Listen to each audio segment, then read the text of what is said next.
Today we're gathered for the 9th interview of our podcast Desporto Vivido, Desporto Pensado, an initiative by the Permanente Seminário of the Filosofia of Sport.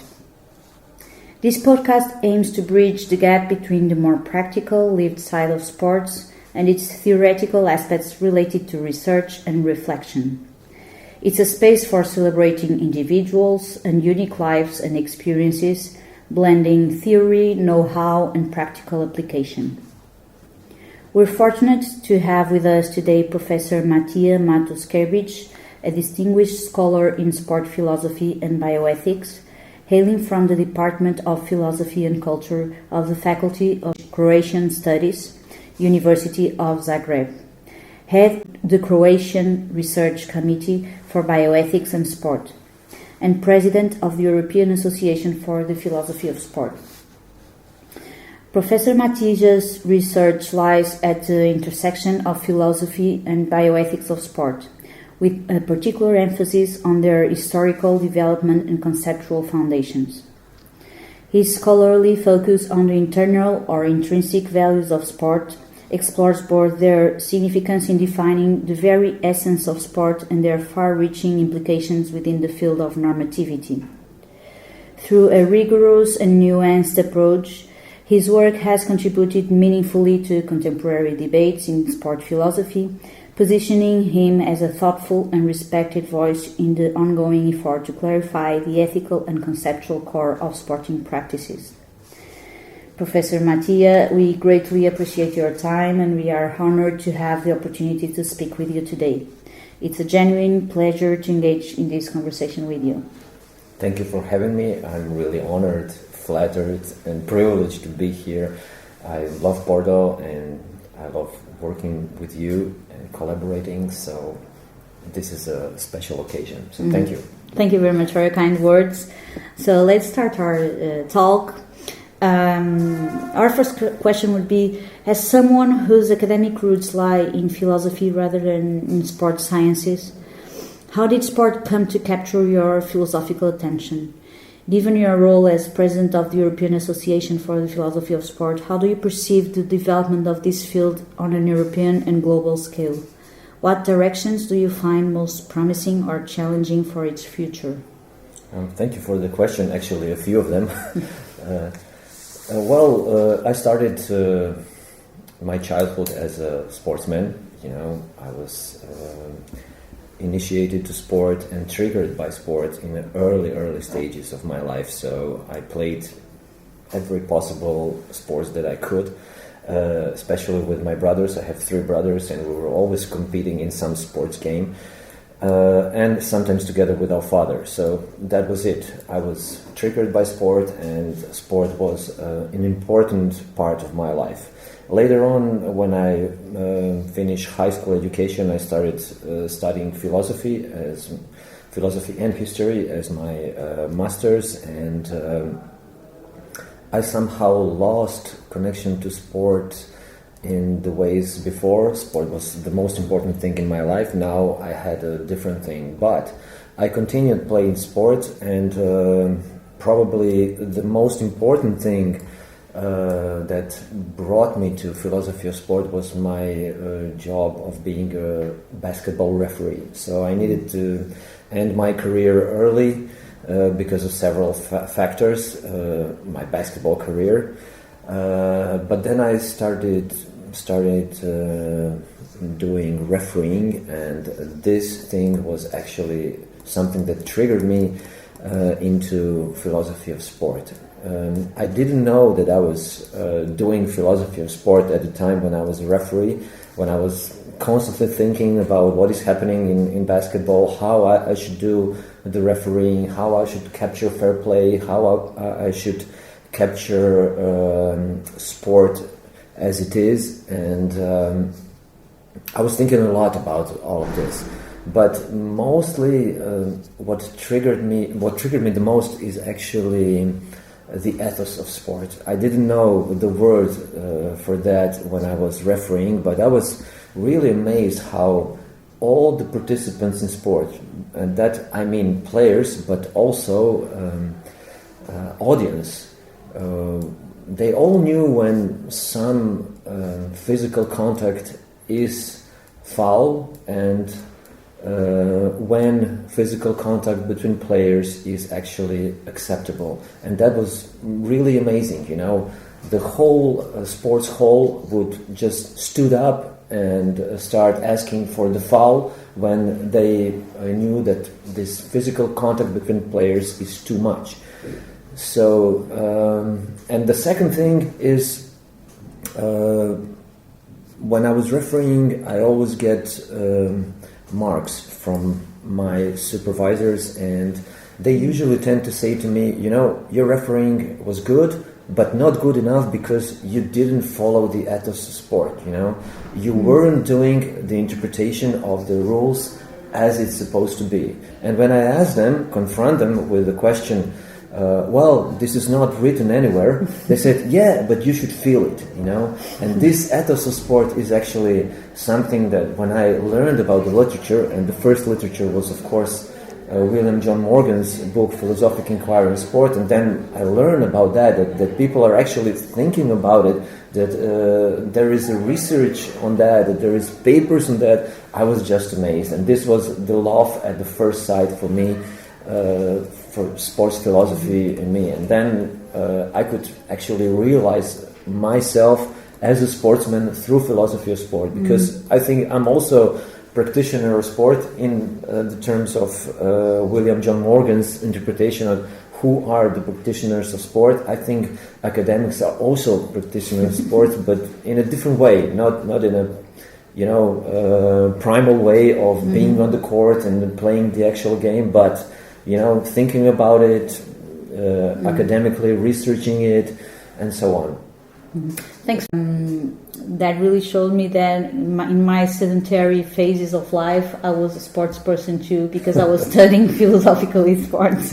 You're talking about your basketball referee how it gave you more sensibility to the ethical and philosophical aspects of sport.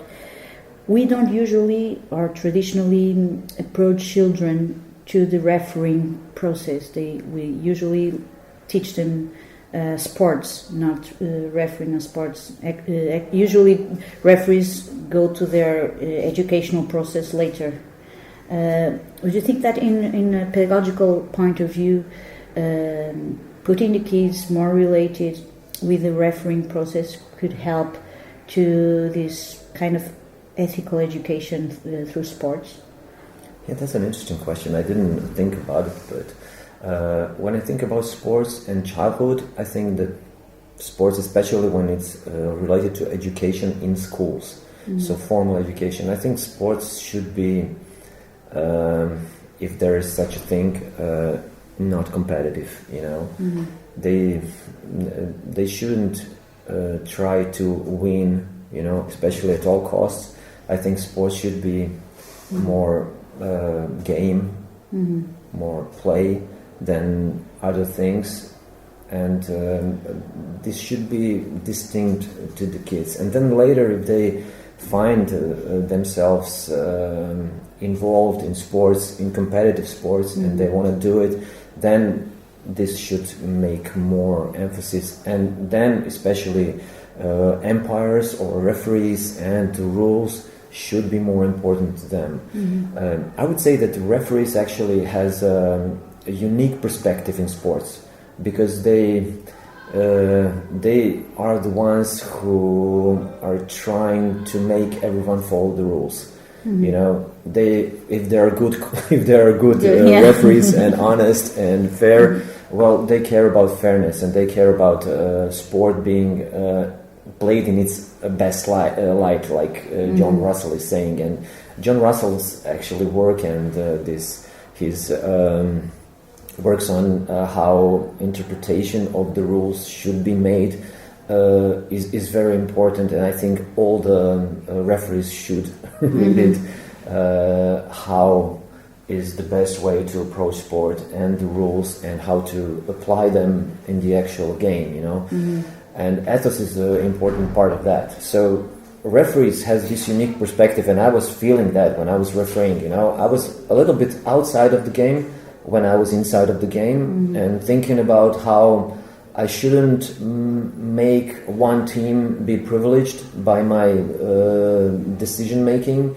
How I should capture the game to have a certain flow, so not to cut the games stupidly, but still not to privilege one team or another. So this is this unique perspective, which is, I would say, philosophical perspective, and I think that all the referees would gain with introducing themselves to philosophy and ethics of sport. You know that in Portuguese language we have different words for different kinds of playing. And we have a professor here, Professor Vitor Frade, which is from football. And he always used to say, for children, we first need to give them the opportunity of playing, but in the meaning of brincar. Brincar in Portuguese means playing without rules, without constraints, without, like in the kindergarten, they're freely playing, brincar. Then we can let them play the game, so introduce some rules, and only later the competition, the formal competition. So when you want to teach football, the first step is just to brincar, playing freely, and then playing the game, but in a free way, and then just later the rules. And I think that's a pretty line of what you were saying in your. Completely agree with that. And actually, it's interesting because he's a professor of football methodology, but he made philosophy as his education, and also some years in medicine. So he has a pretty philosophical look to sports and that's really nice. Yeah, this is probably an explanation why Portuguese players are so good in football.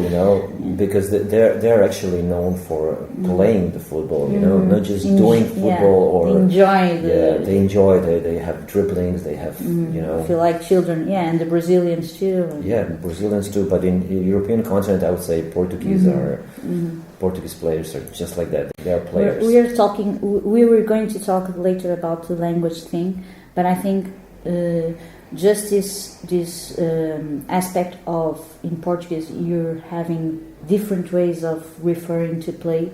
So in English, play is all of the three experiences: to play in the kindergarten, to play a game, and to compete at formal sports.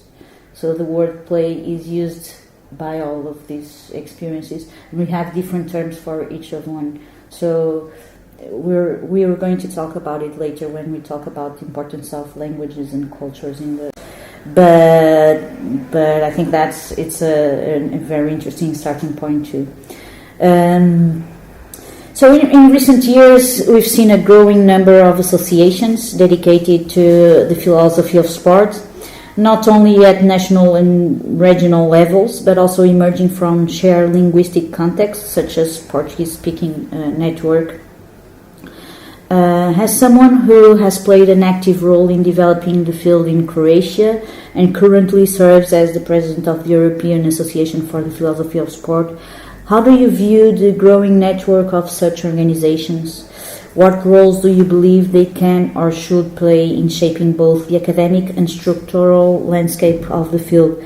And how do you see the relationships evolving among them? Yeah, that's a really nice question.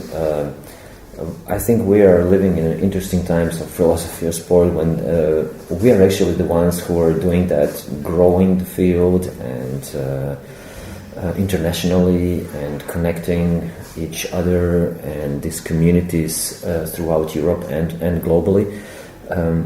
In my experience, I am sort of the pioneer in Croatia, but also the region of, let's say, Western Balkan or Southeast Europe. These are the terms that we use geographically. There were some people that were, of course, doing some sort of philosophy of sport. Some of them were thinking more or less about sport from the philosophical perspective. But I'm the first one who actually is this is my thing. This is what I do.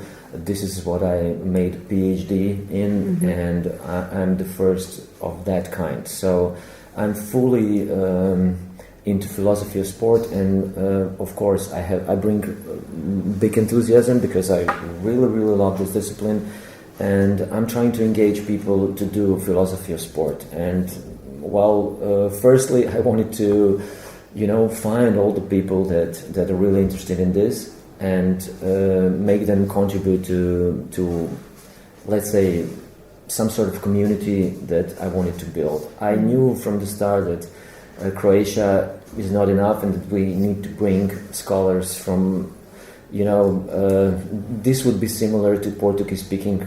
We have a similar language, which was in ex-Yugoslavia called Serbo-Croatian. Now we have Serbian language and Croatian language, but they're very, very similar. And Slovenia and also Bosnia is also having similar language. So I was trying to connect all of these countries. Can you easily understand each other? Yeah, perfectly. Okay. So that's great. And their response was very good, and we have really nice community, which is also very, very friendly. We're supporting each other, have connections all the time, and I see this community not just Croatian, but regional community, and like to think about it in that way.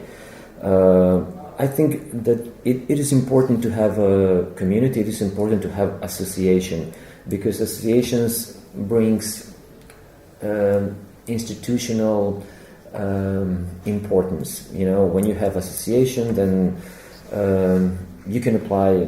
You have a legal institution that you can apply for funding. You can be seen more serious from other institutions, from academia, and this works very well. Also, we can easily or much easier connect to other communities because we have a legal status, and then it's much easier to do everything, to connect to each other, to make projects, to make collaborations, and this is why this is important. This is why, as a president, I'm trying to make all the academics that I find out about in Europe to form the organization, to form the association on their geographical part of Europe, because of such reasons. And this is, I think, going very well. We will now have a conference in Istanbul for the first time, such big gathering, and we also can say there are a record number of abstracts, participants, and it will be established Turkish Philosophy of Sport Association. I think we will soon have a Greek Philosophy of Sport Association, so this is important. Then these associations can provide, information to all that are interested. Then academics who are interested in philosophy of sport can, ask someone, how can I get to the literature? How can I connect? Which are the conferences and so on? So we provide this kind of stuff with this association, and then we gather people together. So, but it's important to have something like that so people can join. Let me share with you from our perspective. There are two important. I think there are two important aspects of these communities. One is to make the people feel they have a community. From our perspective, the Portuguese language, there's a lot of philosophy of sport from many times ago, but they are all spread out and far from each other, and they don't feel like a body, like a community. So our job was not to create the philosophy of sport, it was more to find where there is already people working on this field and make them know each other and be together and talk and share. And the other thing, I don't know if in your Slavic context is the same, but there's a huge language barrier that make those people don't penetrate international communities. So one of our strategies is to first make our community and put them comfortable in their own language in studying philosophy of sport, so they can get the courage to go to the international community despite the language barrier. And also the exchange of authors and thoughts on the philosophy of sport. So it's not something that we are doing yet, but I think we need to translate some authors and some works, so we can give access to who has this language barrier, so we can give access of the international authors to our Portuguese language community, and also the other way, to give to the international community knowledge about Portuguese language authors. So there's I don't know if you have in your communities the same barrier, but I think in our community we have it, and I think these associations can help to break the wall, and give them access to the international with more comfort and more development in the field. So yeah, that's interesting what you're saying. I had a similar approach, but rather different. My idea was, when actually it all started at a Faculty of Humanities and Social Sciences, where I was doing my PhD, and my mentor is not in sports, but he supported me fully, and he somehow understood that this is important and this should be supported. So he asked me, what should we do? How should we develop the thing? And I said, we should bring big authorities from global movement to our country, and gather most important or high-level scholars that are doing philosophy of sport in our country, bring them together, because they need to learn what was developed in global terms, what was developed in the association through major journals and through other works like books. And this was my approach, So first keynote speaker, I thought of conference. I said we need to have a strong conference, but not to bring as much people as we want, but only serious scholars, We need to go for the excellence. And then the first keynote was William John Morgan, because I was doing the thesis on him. And I asked him, I was I was very nervous when I wrote him an email, whether he would actually reply or how would he react to come to Croatia. But his reaction was really perfect. And I said to him, I'm doing a PhD on your work in ethics. And he was very happy about that. So when he came to Croatia, we talked, several days, and it was really amazing. But the conference was just amazing, all of the people were very, very friendly. We had Scott Kretschmer, we had Angela Schneider, we had Mike McNamee, Emily Ryle, Sylvia Camporesi, Jim Perry, I would say all the big authorities or some of the major big authorities in the field, and they were very friendly. They wanted to share, they supported all the scholars, and that was really, really great exchange, and we have good connections with them.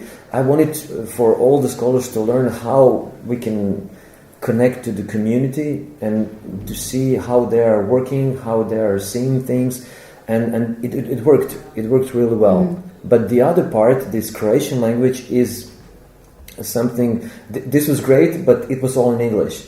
So I feel obligation to publish in Croatian. So my two books that were published recently, one is Philosophy of Sport, the Emergence and Development of the Discipline, where I wanted to describe what happened, when happened, and how it happened, what are the landmarks of the development of philosophy of sport, to be such book for all the scholars in the region, And the second one is something that I feel that is the most important field right now and the future of the discipline, how to approach it and where are some of the ways to develop philosophy of sport. This is bioethics of sport, I think, or bioethics of sport. And the book is called Bioethics of Sport, Challenges for the Future of Sport, where I wanted to, because we don't have that, where I wanted to make a divisions and contours of bioethics of sport and present what has happened in the discipline so far. So anyone who wants to enter can have a proper information in Croatian. In Croatian, that's really so we can develop it in Croatian, but also, but we need to be connected, because there are some scholars that are doing some sort of philosophy of sport that is not connected, to the global movements, and they don't know about what happened. So they are repeating some things that are already said, but not in that level that was developed or is developed in the global terms. So they need to learn about that, know what is going on, and they can, develop further in Croatian, no problem. So, but it's hard. I also agree with you that this translation project, as I call it, is extremely important, and we need to translate books from Croatian or Portuguese or other European languages to English, so they can learn about some important contributions that are not there. Yeah, in especially English. the works that are not repeating the philosophy of sport, but that they are really bringing new things and different things. You told something before, and I thought it really interesting when you were a referee. And everyone was telling you about the ethos of sport, and you asked, "But what is that?" And they told you need to feel it. Yeah. That shows that the philosophy of sport is not only about an analytical and rational way of looking to it. We need other approaches within the philosophy of sport.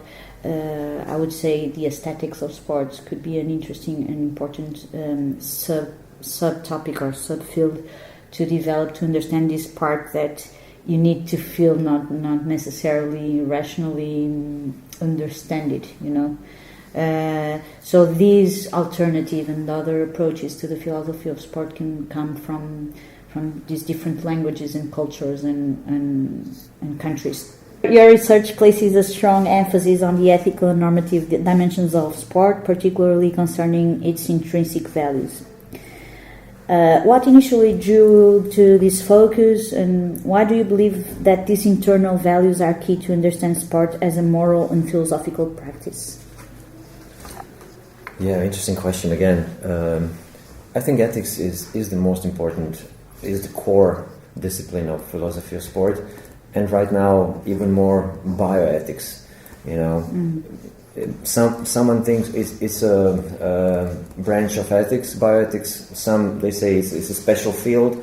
Doesn't matter. It's interdisciplinary, and that's important. And this is the way to go on. I think this is an important way for philosophy of sport to go on. Why ethics? Because ethics is the most practical philosophical discipline. We should think or consider sports in every major philosophical branch. Aesthetics, of course, aesthetics was one of the branches that actually initiate philosophy of sport in the beginning in America. A problem of beautiful and how to judge who is the most beautiful athlete, who should win in the competition because he or she made the most beautiful performance. That was one of the issues at the beginning, and also aesthetics of sport somehow showed the way philosophy of sport, how it could be established, as a specific branch of philosophy, of general philosophy. Ethics is the most practical discipline of philosophy of sport. That's important, and sport is a practical thing, so connection is obvious. And of course, when you're doing some kind of activity, you always ask yourself whether you're doing it in a moral way, and you want to probably be a moral person when you're doing something. And if you're doing sports, of course, the most important question is how to be a moral competitor in sports. So this bring philosophy of sport to ethics of sport as a core and most important branch. For me, intrinsic values of sport are actually both. From one side, the answer why sport is such an important thing or social activity, and on the other side, the answer to how to play sports morally. On the one side, this was something that was bothering me and bothered philosophy of sport at the beginning, because a lot of academics in philosophy were just saying sport is just not important topic enough for the philosophy, and they were living in their high places of, I don't know, philosophy, and didn't want to, consider sports as an important topic. So I also faced that in my Croatian terms. Some of the older academics in philosophy were like, "What are you doing? This is stupid. This is just..." Yeah, but you got lucky with your advisor. Yeah, that's important. If you listen to Scott Kretschmer podcast, he told us that when he first approached the philosophers of his university, they told him there's no interesting philosophical questions in sports. Yeah, I know. So you were very lucky comparing with Scott, and probably I had some of that, but I answered them. This was one academic after my lecture. He was really interested. I saw his reaction during my lecture, and he was like, "Oh, this is all interesting, Matija. That's nice. Just sport is actually not serious. Adults are running for the ball, trying to put it somewhere. That's just it. That's what sport is." And I was like, "Oh God, this is what you think about sports?" Actually, he was thinking about football, and I said, "I feel sorry for you. You're missing so much. Your life without sport is missing so much. You cannot imagine how beautiful and how rich my life is with sports." And he was just looking at me, like he's seeing a ghost or something. But everybody else was happy because I made an answer to him, and nobody ever after that, made such comment to me. So that was important thing. I just wanted to say, internal values of sport, this is something, this is what I say is the answer to all the people who are asking, why is sport that important, why sport is a stupid activity, I don't like it, everybody is acting like crazy, jumping around, screaming and so on when they're doing sports or they're following sports. But I think internal values of sports are the answer to that question. This is why sport is important, And then when I was doing my first book and the research, PhD research, I wanted to answer myself, what are these intrinsic values of sport? Why I call them intrinsic? Because internal is not big, not enough, word not enough. Why? Because internal, it means it's just inside of sports. But intrinsic says that there are inside of sport, but also are essential for sport. This is why intrinsic is a better word, I think, in terminological terms. And I developed some form of answer to that. What are the intrinsic values of sport? Because in the literature, you cannot find the answers, actually. I made a sort of table with different works of different authors like Simon, Russell, Morgan, and so on, and trying to extract these internal values. But they agree only on one thing: fair play. And I agree with that. And they all say mostly striving for excellence is internal value of sport. Well, I agree with that also, but still we need more answers, Which intrinsic values are we talking about? What are they? So I developed my model, of 6 areas where we can find, extract in internal or intrinsic values in sport. And the crucial thing, I think, is you need to be a sport practitioner.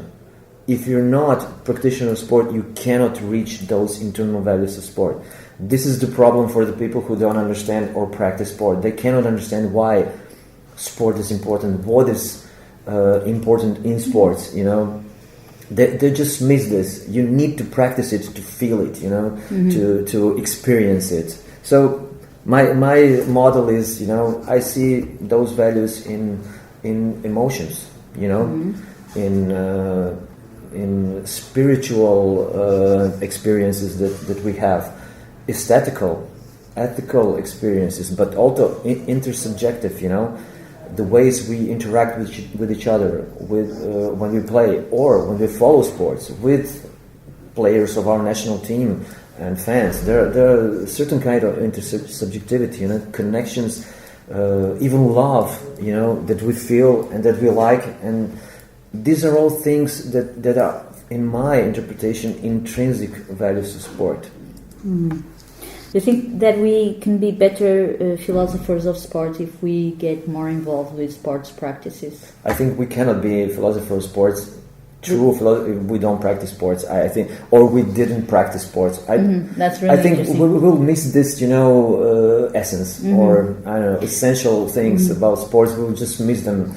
We will be just philosophers that are, trying to... You used again the term, you need to feel it. Yeah. You use the term emotions. Yeah. So let me disagree a little bit with you when you say that ethics is the most relevant field in philosophy of sport, because I think to feel it, to live the emotions, to understand those emotions, aesthetics, is pretty much more relevant than we consider it. And we see in the philosophy of sport literature pretty much productivity in the ethics of sport, and I think there's probably missing more production in the aesthetics of sports to understand that part of the sport that you only get access to when you live, when you experience, when you feel it, So just a provocative statement. Definitely, we need more.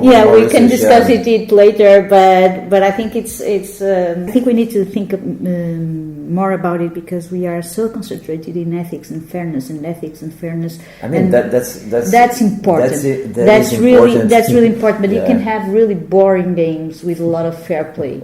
You can have really boring sporting experiences with all the ethics and the fair play assured.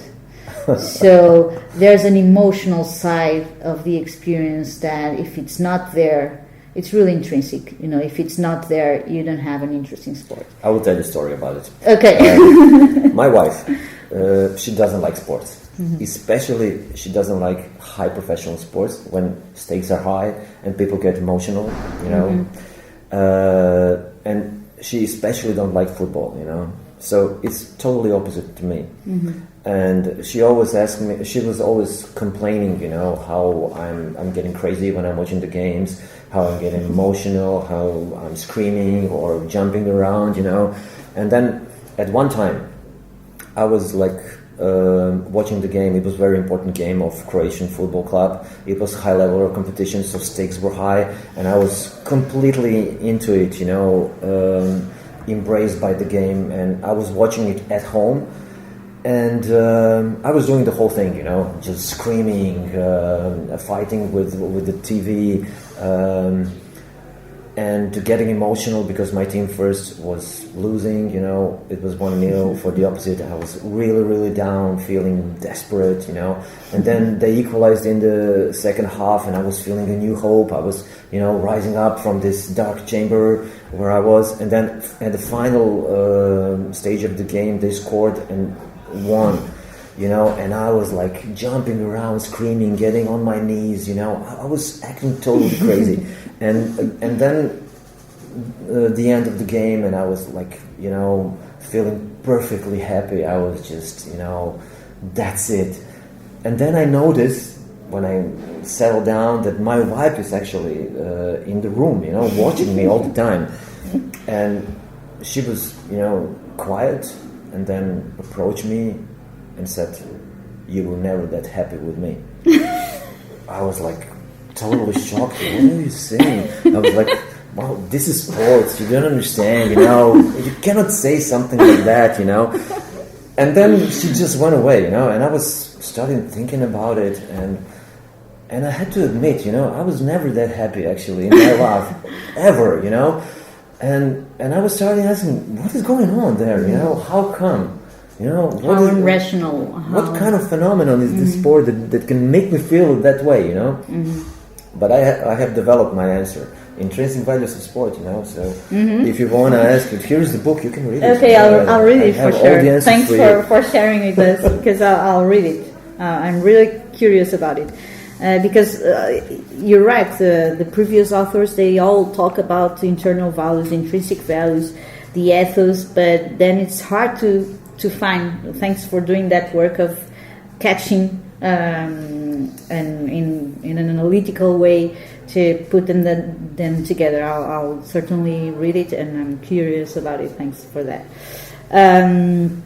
The question of how to define sport continues to animate philosophical debates in our conferences, even after decades of inquiry. In your view, is it still useful to search for a universal definition of sport? Is there an essence of sport between the pluralism of meanings and experiences it includes? Yeah, I mean, definition is a job of philosopher. So it is completely normal that philosophers stumbled on definition of sport, trying to make one. But I agree actually with McPhee, and where he, in his book, he actually concluded that we cannot define sport in such a way that will universal and that will cover all the sports, all the different branches of sports. So I agree with that. We cannot define sport in such a way, in a logical way, you know, to make a distinction between all the other. It actually depends on which way we approach this definition. But what I like the most is to make to approach this problem with giving the most important things about sport. You know, what is the most precise way to describe what sport is? What are the most important words? Elements, characterizations of sport. So this way of characterizing sport rather than defining sport is, I think, a better approach. So there are some things that we all agree on, and we should include it and go towards the definition or precise characterization of sport as we can, like rules. You know, institution should be a part of the definition. Physical activity, definitely. Skills, you know, and when we approach this way, then it's much easier. We can describe what sport is, you know, despite of the fact that we cannot define sport in a way that we would love to, as a logical definition. We can extract some elements or crucial characteristics of sport that will make known to anyone who doesn't know what the sport actually is. You know, like elements like having rules, having competition, physicality of human body, human physical skills, institutions that run the competition. So these are the things that we all agree on, I think. But what I like when someone asks me to say what sport is, I like this approach that William John Morgan brought to the community, that sport is a social activity, you know, or social practice. A social practice that has internal and external values, and is characterized or described by them. And this is something that Morgan brought to the discipline by Alistair McIntyre. And I think this is the major milestone in the development of philosophy of sport, where he brought this in, and then we all started thinking about this internalism, internal values of sport, and how important are they for describing sport, but also for ethics, you know, how to play sport morally. Well, this, what Russell and Bob Simon actually developed as broad internalism, which is, I think, still a leading normative theory in sport. You should act in sport according to internal values, you know. You should try to preserve internal values of sport. If you want to know whether you're a moral competitor, well, you should check whether you were preserving those internal values or you were breaking them and undermining them. So then you are not a moral competitor. This internal and external values is very important for the definition, I would say. So morality is important to understand and define sport. This is my approach. This is how I understand it. Across the academic context, we see a wide array of terms used to designate our field of study and our object of study. From sport, physical activity, human movement, physical education, kinesiology, and so on. So we have different institutions, different faculties, different organizations using all of this terminology. From your perspective as a philosopher, how do you interpret this conceptual diversity? Is it merely linguistic, or does it reflect deeper ontological or disciplinary tensions? Okay, that's an interesting question. I was thinking a lot about that because when I was doing PhD, I was trying to, of course, consider different definitions or attempts to define sports properly or precisely. And I distinct sport from physical activity, they are connected. There is no sport without physical activity, but still you can do just physical activity and not sports. So this is an important distinction because in let's say a normal language, people were just approaching me and say, "Are you doing any sports?" And sometimes they will just answer, "Yeah, I'm going to gym. I'm running regularly." And I say, "Well, this is not sport. That's physical activity." But sport is when you're engaged in competition. So competition and rules are important element of sport and distinctive feature. So I distinct all of them, but they're also part of the same thing, I would say. Sport, physical activity, movement, and so on. These are connected areas, if there are areas. Sometimes they are completely the same, but sometimes we can distinct them in this way. So don't you think that there's more in common between going to make some jogging in the street and doing a sport than with going to the gym or going to make some jogging and eating an apple, which is a physical activity too? So there's something in common between those physical activities, more sport orientated than the broad physical activities. Writing is a physical activity. There's a lot of physical activities. There's a broad interpretation of physical activity. But so isn't it limited to define those exercise activities as just physical activities and putting them so separately from sports experiences, because they have something.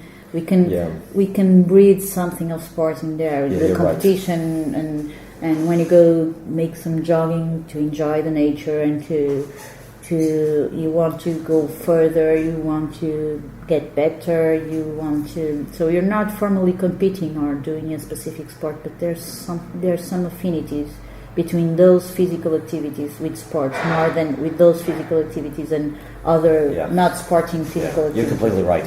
And actually, in my book, In Creation, on philosophy of sport, I actually at some point said that some things are not quite clear. If we go to Suits and his definitions of sports, then it brings question. If you're doing running and you have a smartwatch and you're actually competing to yourself, you're competing to others. There are some apps that people are using, and they're watching all the time how quick, how many miles did you run, how quick, and they actually have a list of. Do you know that there's I think it's in Philippines, Nike has a place where you can compete with your previous performance. For example, but you have an avatar beside you, and you see cool. You see your running of your yesterday running, and you can compete with your yesterday running. That's interesting. But according to the definitions that we have, that we use, this won't be a sport, because there is no association that is running the competition, and this is where we fail, and we'll say this is not a sport. But I said this is pretty close to sports, just like you said, and this kind of physical activity. Well, we should distinguish that from sports per se, because I would say running, jogging, going to gym is a sport when you are preparing for the competition. It's just going to gym, doing physical activity when it's not a part of the preparation for the competition. And I like this distinction, but still, this is so close. Especially when you're doing, I know, you're going to gym and you're going to gym every day. You know, you're putting a lot of effort, a lot of time to physical activity, almost like professional, maybe sometimes even more, you know. But you won't be perceived as a sportsman, but I don't know, something else. These are the things that are not that clear to me, and I can consider, I don't usually tell people this is not a sport. I just accept, it's not important, but if we want to be precise in a philosophical way, then we should distinguish that, you know. Can those activities share the same intrinsic values of sports, even if they are not institutionalized or well organized? And what do you think about it? Yeah, that's a great question. I think it does from the personal experience.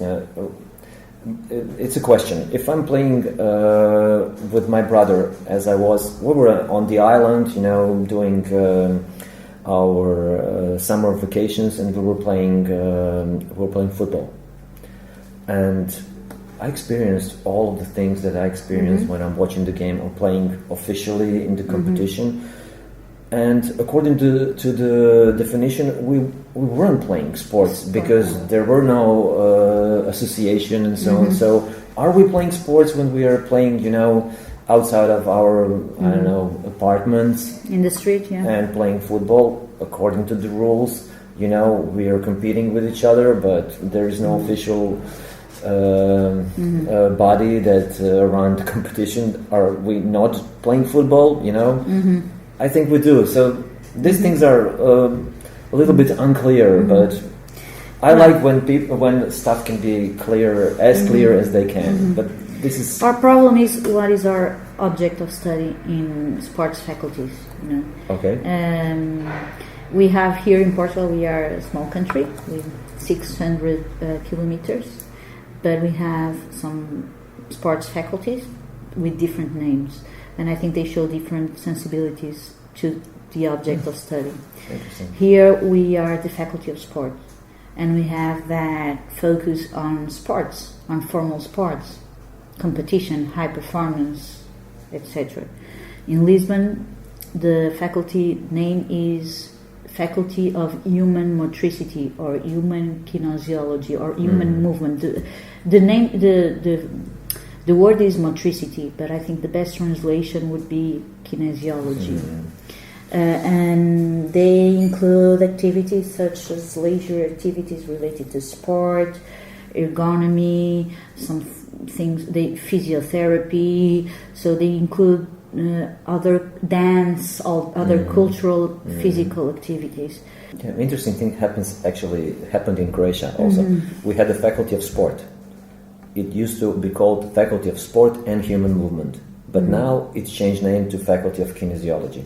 You know, and this happened to all such faculties in Croatia. Yeah, we used to be the Faculty of Sports Sciences and Physical Education. Yeah, that's good. Yeah. Then we just kept the physical education out, which is a paradox because most of the people educated here go to be a physical education teacher. So we turn the physical education out, but most of the people. Yeah, that's funny. That's funny. So we moved from different names. First, the sports sciences was to affirm sports like a scientific field of study with its own credibility and merit. I think it was a way of affirming sport as a university field, academic. Field with its own dignity, you know. Then we found that we don't need to affirm ourselves as science because the medicine is just Faculty of Medicine. It's not of science of medicine or medicine sciences. Yeah. So when you need to affirm your scientific dimension, that means that you are not being recognized as a scientific field. So we moved the science out because we don't need to show more that we are a science, a field of science. Now we are only faculty of sport, but we include in our curriculum leisure sports, outdoor activities, which are not formal sports. So I think we have a broad concept of sports. That's really interesting. In my experience, all over the world, people calling these faculties in different names. Kinesiology and different names. Yeah, but still they're doing the same thing, you know. Yeah. Mm-hmm. So I don't find a distinction in that way, just in the name, you know. You know what's funny? In the International Association of the Philosophy of Sport, they make this inquiring to see between the community from where the people are and from which areas they are, etc. And we in sports are divided between sport, kinesiology, physical education. So it looks like we are less than we are because we are divided in different fields. If we were only one, like sports, we would be much more people from sports than we think we are, because the community is built with people from philosophy, social sciences, humanities, and the different kinds of sports affinities, you know. But if we were one, we would find that we are much more people from sports sciences or from sports than we initially think. So there's something I need to tell them to put the same. Well, I don't know how they can do it, but to identify people from sports sciences as one would be interesting for them to understand how many philosophers and sports people they are. You know, because I think the network is interesting because of that intersection between philosophers and sports people. So this is a problem of ours. You don't have that problem in philosophy. You have your object of study well defined, but it would be nice. Scott Kretschmer is right here. You know, we should change the name of the discipline into philosophy of sport and physical activity. Because he always has this extension and physical activity, because this is what happened in a discipline we are discussing. Sigmund Lowen told us about cultural human movement, including the idea of culture in a name. So it's not an easy task, but someday we will get there. Hopefully with the help of philosophers. We need your help to do that. The rapid integration of technology into sport, from performance enhancement to digital refereeing and the inclusion of esports, raises important philosophical questions. How do you think these technological shifts are reshaping our understanding of the human being, the ideas of effort, competition, and the human element of sport? Yeah, that's a huge topic, I would say. Right now, there are so many new technologies, and they're just rushing into sports, and we use it. We use it not only in professional sports, but in amateur sports as well. So, I think, in my opinion, it's always. I'm leaning here on Lowland. Lowland had a few really excellent articles about that. I think technology shouldn't de-skill sports. That's, I would say, the most important thing. And I would say we need ethical framework for involving and implementing technology in sports. We should think about the technology first and then involve into sports. Like whether skills are not important anymore if we use it. How is the connection to natural talent? I think natural talent should be the most important thing, and technology should not do something there, you know, to demand natural talent. Also, human efforts, hard training, this should be central, and technology shouldn't involve there, you know, to undermine that. So, in other words, technology should help sports, help sportsmen, but not diminish or undermine such things as your own effort, your own talent, natural talent, and skills. Because if we value some skill in sports and then you use technology that the skill is not important anymore, well, we are changing sports in a way that we shouldn't, and this is not a good technology for sports, I would say. And finally, I think technology should promote human flourishing, because all the sportsmen actually find sport as a extremely important thing in their life. Sometimes they live their life through sports, or sports give them life meaning. If you use technology that will, interrupt that, this is not a good technology. Technology should promote all of these things. It's interesting the inverse process for example, in tennis, where in a recent competition they changed the ground so the game could be more slow and not so powerful. To get back to the part of the interest of the game, which is the playability, not so fast, skills. not so skills, and so I think that is a good example of what you were saying. So technology don't de-skill sport. Well, let's talk about the Olympic movement. Recent Olympic events have sparked debate about fairness and inclusion, particularly regarding athletes with differences of sexual development. Well, we don't know this because nothing was proved until now, but from your philosophical vantage point, how should we navigate the ethical and conceptual complexity of such cases where biology, identity, and competition intersect so dramatically? Yeah, that's a great question. My opinion is this, and this is why I think bioethics is the future way for philosophy of sport. We need interdisciplinarity. Ethical questions are, I think, in the core of every major problem in sports. I think there is no major problem now in sports that is not interdisciplinary. But usually, as I said, ethical question is in the core of these problems. We have this Imran Khalif case. The question is whether this is fair, that she should be allowed to compete in the women's category. So the question is always ethical. Is it fair? Is it just? Is it right? But to answer such question, we cannot do just ethical argument or philosophical argument. We need the data. We need other scientists to provide us with data. Here is a typical case of that. We need medicine, chemistry, biology to give us answers to measure what is going on with Khalif.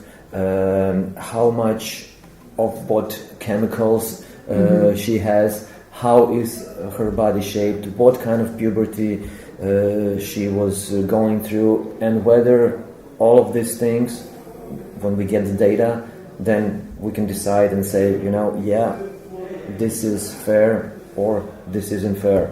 We should allow her to compete or we shouldn't. This is I would say, where we are now with sports and with philosophy of sports. And if we want to go further, we need to think about interdisciplinary work. Problems are not right now anymore only one discipline problem or only philosophy or ethics problem. They're always involved other disciplines. So, I would say also not only biological issues, because inequalities with social circumstances, with social development, with economic factors. Yeah, you're right. But this particular case or these cases in the Olympics are actually, we need the answers from biology, from medicine, from chemistry. Then we can decide whether this is fair or not, I would say. This takes us to the next question, which is, sport has always operated within natural inequalities. You told us in the previous masterclass about some unfairness of natural unfairness of sports. Some are taller, some are stronger, some are faster by birth. How do we reconcile the ideal of fairness with this inescapable genetic lottery, and I would say also social lottery, The traditional categories such as age, weight, or gender sufficiently address these disparities, or is it time to rethink how to organize competition? Yeah, that's a great question. Sport is full of such unfairness.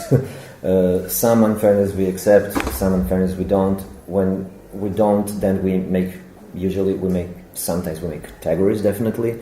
So we don't like adults to play with minors, then we make categories, which sometimes in some sports this is very important, but for some sports are not, obviously, because practitioners are valuing this kind of inequalities, this kind of unfairness. Like we had in our seminar we had a case of basketball where people can be very, very tall and not that tall, and this brings unfair advantages to some who are taller, of course. But the world of basketball likes that and embrace that, and we accept this unfairness. And I think every sport has to answer this thing for themselves. I think that when there are some extreme inequalities or unfairness, we react. And some sports react, then make categories of different kind, age, weight, and so on. So your position is we should categorize sport case by case in different sports? Yeah, I would say something like that, yeah. But also there is one thing that is very important for sport, this underdog character of sport. You know, we all like someone who is unfairly put into competition with someone who is much better, or I don't know, has more money or more facilities, more opportunities and so on. And we like when those beat these big ones. This is how I think most of the world perceive Croatian football team when they're underdogs. You know, we don't have many people living in Croatia. It's less than 4 million, but we beat. I'm saying we because I feel Croatia is a part of a Croatian football team. We beat bigger nations with so many people. You play with them with your heart. Sometimes, yeah. So I think this is a very important part of sport. This underdog character. You know, we should have a sport where underdogs can beat, you know, the favorites, the big players, and so on. So. I don't know. It's a tough question, but I think sports are actually dealing with that in this way. This is also, I would say, part of ethos. You know, we know what we like about sports. We know how we want the sports to go on, and then we know when this is enough and we should do something about it. So, it is a certain flow there. Yeah, and some intuition too. Yeah, this is what I like about sports. I say science is so much involved in sport. You know, we want to capture sports in all the way, control it. Science want to control it, to explain it, and sport is just uncontrollable. Yeah, it's like sand in the hand. You know, they cannot capture it. Why? Well, this is sports. You know, there will always be some underdog. You will control the game. Any way you want, you would try to control it perfectly, but then someone would do something like Lionel Messi. How can you control him? How can you capture him? He doesn't know for himself what will he do next. But that's what sport is all about, and this is what I like. We have science of sport, but still they cannot control it fully and perfectly, and this is what we all like, I assume. The recent election of the first woman and the first African as president of the International Olympic Committee, alongside the appointment of a new president for its Ethics Commission, marks a significant moment for the Olympic movement. From your philosophical perspective, what kind of symbolic and practical shifts might such leadership bring to contemporary Olympism? In light of your work on intrinsic values, justice, and the technologization of sport, what responsibilities or challenges do you believe this new leadership faces in rethinking the ethical foundations of sport today? Again, great question, tough one. I think it's not possible to answer that perfectly right now because we need to see what will happen actually. I think it's an important step for the Olympic and sports movement in general to have women in the most important role in the world of sports. That's an important step. It's an important message to the whole world, especially to women in sports, because women in sports don't have equal opportunities as men. They don't have funding as men. They don't have presence in sports governing bodies. They don't have voice in many institutions and many associations of sports. So they don't get to decide how sport will go on, what will happen to it, and this new leader for Olympic movement could change all of that. But it's definitely a big message to women in sport, and I hope this will be a change for women in sport. As a scholar based in a country with a distinct linguistic and cultural identity, how do you relate to the dominance of English in academic publishing? How does working in Croatian shape your philosophical voice differently from writing in English, particularly when dealing with nuanced ethical and conceptual issues? Yeah, tough question. We are all in the same position here, all in all the European countries. English has become a leading language. All the leading journals are in English and led by Anglo-Saxon members, and all the others that came into the academia actually accept and learn English, like myself, trying to publish in English, and it's good in one way. So we have a same language to discuss things, but also we are losing our own languages, our own traditions and voices. So I'm trying to connect both. It's hard, and it's even harder for me because I was educated and raised in different tradition, in different philosophical tradition. So our approach is history of philosophy approach and not analytical approach. And even now I'm still having hard time in getting published, because my approach in writing articles or even thinking about topics is rather different. It's not enough analytical. It's not enough analytical, and for me analytical is there is not enough history and deepness and strongness of history of philosophy, you know. I miss many authors, I miss a lot of philosophy from the history there. So, I don't know, we're struggling. I'm trying to connect all of this, both of this. This is the only way for me to go further, to connect these two and find some intersection.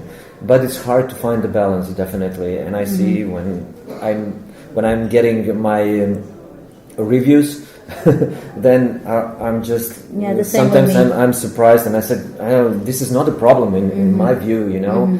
This is a problem for you, not understanding what is going on here. So I don't know.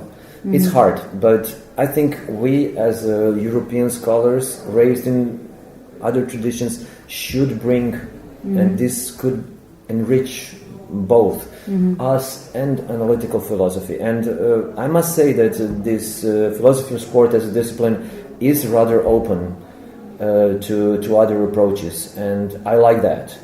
What they want, where they draw the line, and this is also what I like, is the quality. If you have a really high quality contribution from other, I don't know, perspective from other tradition, well, they will accept it. So this is what I like. But still, it's hard for us, it's hard for me, and I'm struggling with it still. Okay, thank you very much, Professor Matija. We are very grateful for this talk. It was a pleasure and really enlightening. We hope you've enjoyed this episode of the podcast Desporto Vivido, Desporto Pensado, and we always extend the invitation to keep following, listening, and contemplating sports with us.